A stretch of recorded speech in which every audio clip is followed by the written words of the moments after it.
Many Christians do not agree on a lot of things, and this creates division among the Christendom, and that is why we have many denominations today. Because as denominations varies, so do they vary in belief on a particular actions or worship way in the Bible. I gave this as an example. Some believe that worshiping on Sunday is right. Some do not agree. Some believe that drinking alcohol is right. Some do not agree. Some believe that women should wear trousers. Some do not agree. Some believe that tithes should still be paid as a way of worship to God. Some believe it's not true. How do we ascertain what is right? Because in Ephesians chapter 4, verse 3 to 5, the Bible said there is one God, one Lord, one faith, one belief, one baptism, one body. So why do we have these differences in what we believe to be true or not? In 1 Corinthians chapter 1, verse 10, Paul said, I beseech you, brethren, that there be no division among us. Rather, that we should be perfectly joined together in one mind and in one judgment. In other words, our judgment should be same since we use the same scripture as a standard of faith. So that is why we now want to learn how can we ascertain what is right. When do we say this is right? If we can have one standard by which we will use to measure what is right, then there will be unity among Christians. That is the purpose of this game. Remember, this video will come in series or in parts. At the end of the last series, I will organize a live section where there will be quiz based on the videos. Any question that is answered correctly attracts a reward. So let us go. I want us to start by defining what is right. When can we say that an action is right? An action is right when it is approved by an authority. An action is right when the permission to perform such an action was given by an authority. What is an authority? An authority could be a body that is given responsibility to enforce an action. An authority could be the legal right to perform an action. So having known this, the Bible said, so anything performed outside the permission of an authority is not right. And if it is not right, it is sin.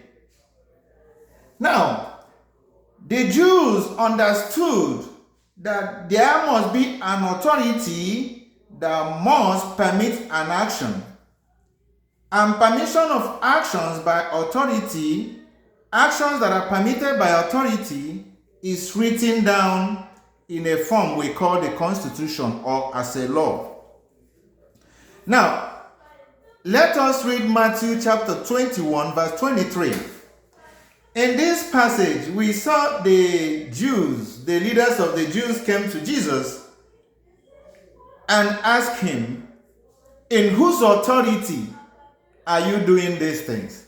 Because Jesus came and was teaching with power, with boldness.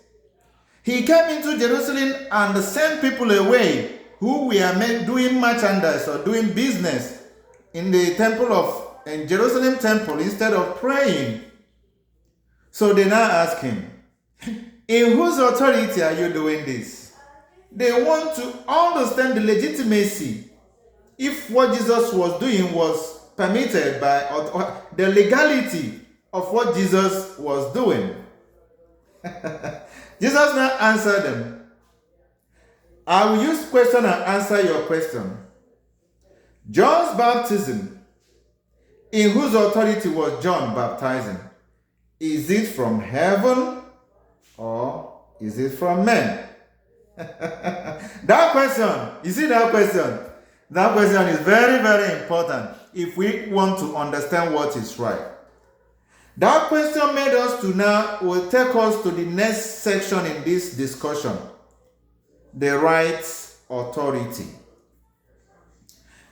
A thing may be accepted, an action may be permitted by an authority.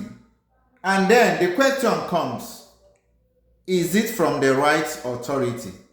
This will now make us to understand that we can also have a right authority and a wrong authority. Yes. For instance, the President of the United States cannot come to Nigeria to give law on what should be done in Nigeria. They are not the right authority. Our allegiance is to our president, Senator Ahmed Tinubu. We cannot get permission from the US Constitution to perform an action in Nigeria and be right. Our allegiance is to Constitution of Nigeria. So the President of Nigeria or the Prime Minister of UK cannot come to the United States to give authority for an action to be performed. So that means a thing can be right if it is permitted by the right authority. Now, Jesus asked, the authority, the baptism of John, is the authority from heaven or authority from men?